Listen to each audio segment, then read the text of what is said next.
This is my hidden gem because this is kind of a part of why I do what I do. We'll get into that in a little bit. But first of all, I just want to talk about what you what you do here at AHSTW. Tell me about that and what you've, just kind of take me go backwards from now till, the beginning of your career. Sure. Well, currently I'm the secondary principal at AHSTW. This is my third year here in Avoca. The last 2 years I was secondary principal and athletic director, so I enjoyed that experience with athletics because that's been a big part of my life forever. Prior to coming to Avoca, I was at Denison for about 15 years, English language arts teacher, and coached in a lot of different capacities, cross country, head boys track, head volleyball, cross country is co-ed, so both girls and boys, and then all levels of that from junior high to varsity. Prior to that, I was at Lake Mills, Iowa, up in northern Iowa, coached volleyball and track and softball. And prior to that, I started my career in 1998 at Clarksville, Iowa, and actually started their girls track program. So I'd run track at Wartburg College, and Clarksville's near Waverly, Iowa there. And so that lent itself for me to be able to get employed by Clarksville and start a girls track program there because they had not had one. And that was probably one of the turning points in my life where I knew I wanted to be involved with coaching and the impact that could have on students' lives was starting with that. So. Awesome. You mentioned the Wartburg track career, so just got to stay on that topic. Tell me about that. Take me through the college years, how you got into that, and then of course, where you were, where'd you grow up, and high school. Yeah. Well, I graduated from Dallas Center Grimes. My track coach there was Pam German, still a mentor in my life.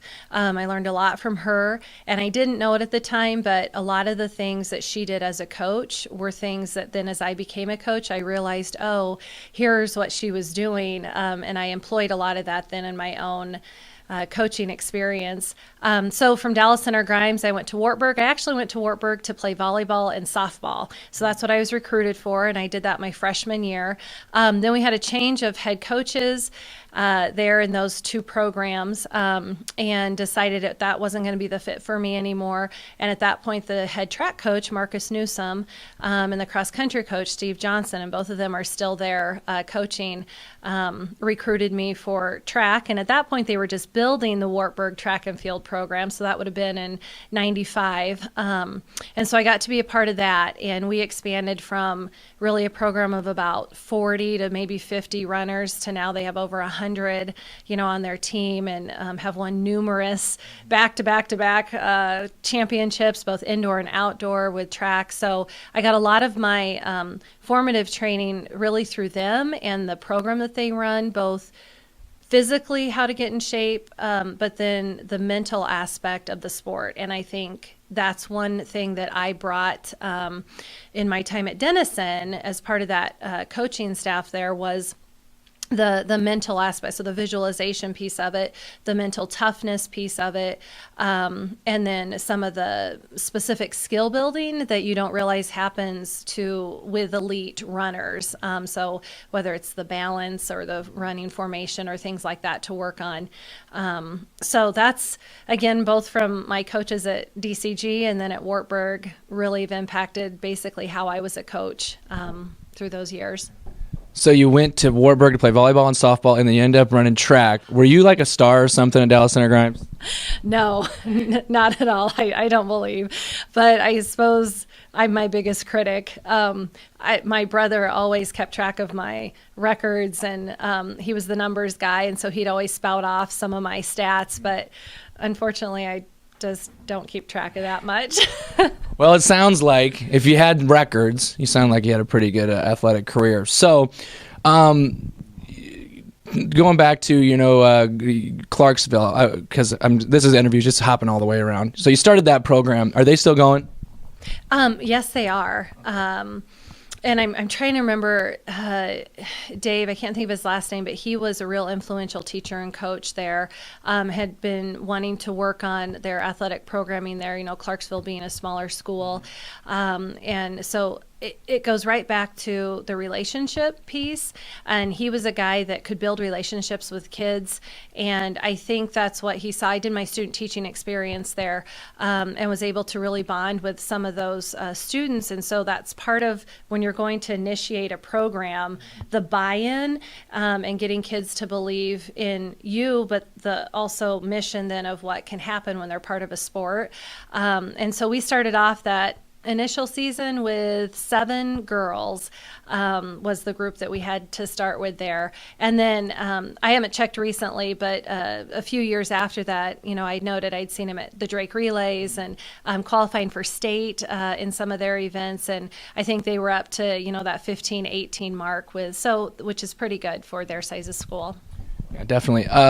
Going back to your Denison coaching career, that was where you spent most of your teaching and coaching career. So tell me about some success stories through, the cross country and the track and the volleyball that you had there. Yeah. My first years there, I got to work with Al Neppel, and we had a successful both girls and boys cross country program. I believe it was 2000. We had a very good boys team that we took to the state cross country meet as a team. 2001 is a year that really sticks out for me. It was my first year as a head coach for the boys track team, and we had some records broke that year. Chris Hopkins is one. He was, I believe, the 3A state champion in the discus that year in 2001. He had like a state record discus throw of something like 189. Nate Winey was another one that qualified for state that year in the shot, and he had broken school records for the shot. And I'll never forget that year because my Fat Man 4x1 relay could beat our regular 4x1 relay, and our 4x1 relay qualified for state. So we had a really nice depth of ability on that team that year. Another year that sticks out is 2004, again with the boys track team. We were underdogs, so our district was at Atlantic, and nobody considered us to be able to qualify for much or anything. And I put different teams together going for third place because you could qualify for state if you got third place. And so I knew we weren't going to get first or second, but I was like, we can put some teams together here to beat these. And by golly, the boys bought into it and they did it. And I think that year we must have qualified 9 events for state. I think we took 14 kids to state. And that's probably one of the highlights, one of the best years I can recall, for success that way. Lots of cross-country success with individuals, competing at the state meet. Most recently would have been, in my time there would have been like an Alexa Beck, Dakota Hamilton, those kids that had qualified and gone. So I think anytime you're able to get athletes to that level, you're doing pretty good. You're doing something right. I'm glad you mentioned Chris Hopkins there because I think he was originally from Farragut, so the KMA land listeners will know that name pretty well. So, were you the coach? Were you the track coach when Denison had to rerun a relay to qualify for state on their own? Do you remember that at all? I think that was after. Yep. Yep. You don't remember any of that? No. Okay. I was hoping that was you because that was just such a wild story. But nonetheless, kind of moving along to, the hidden gem where I said you're my hidden gem because I had you as a teacher when I was a senior. It was one of your very, first several years there. And I was kind of reflecting on, how did I get into this career? Just last week I was reflecting on that. And I realized that was a big part of the writing part of it. Really just spurred my interest, and since then I've been going. And I guess in that class, which was writer's workshop, it was just 90 minutes of writing whatever you wanted. So I guess those were the first Martin Daily blogs. So either people have you to thank or blame for that. Oh, well, I hope thank. It's been wonderful. It was wonderful to reconnect with you a couple of years ago when I took this position here and, got to see your work that you're doing with KMA. But that writer's workshop class, as we had talked about, was, again, early in my teaching career, early enough where it was a class that I could do some experimenting with on.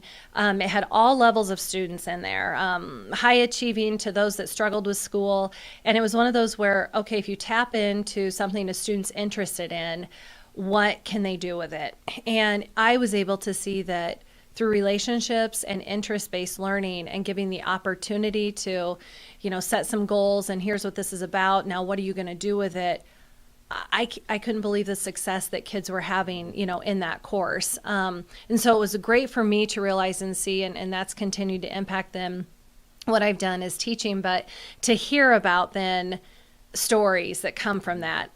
Years ago, I had a couple of students from that 2000, 2001 time frame in there that had taken that course too, get a hold of me on Facebook and comment about what they remember from that and how now, some of them are bloggers online and so on. And so to get your thoughts about how that impacted you then in your career, those are the things we just don't hear enough as educators. And it brings me such joy to know that did have an impact. Again, just that student voice. Every child has something that they need to have an outlet for. They're going to give such good critical input to anything they decide to do in their life. So for us to be able to help them figure that out and offer the opportunities here that then can have an impact like this, it's your livelihood. So that's wonderful to hear.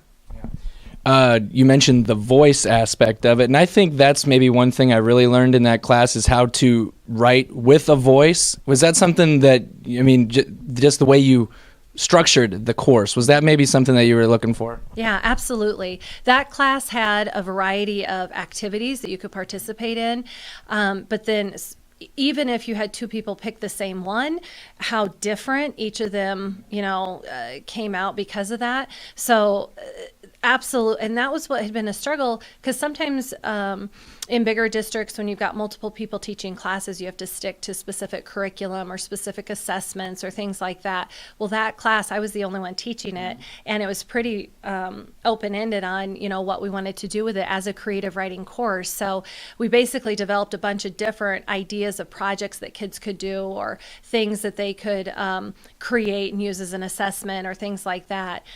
So each one being different, even if it was the same project. And then hopefully my goal was through the reading and being able to give feedback then on areas that you could improve or maybe want to work on, or just that reflection of, well, here's what you may be thinking you're saying, but here's what really is being communicated, some of those specific feedback points.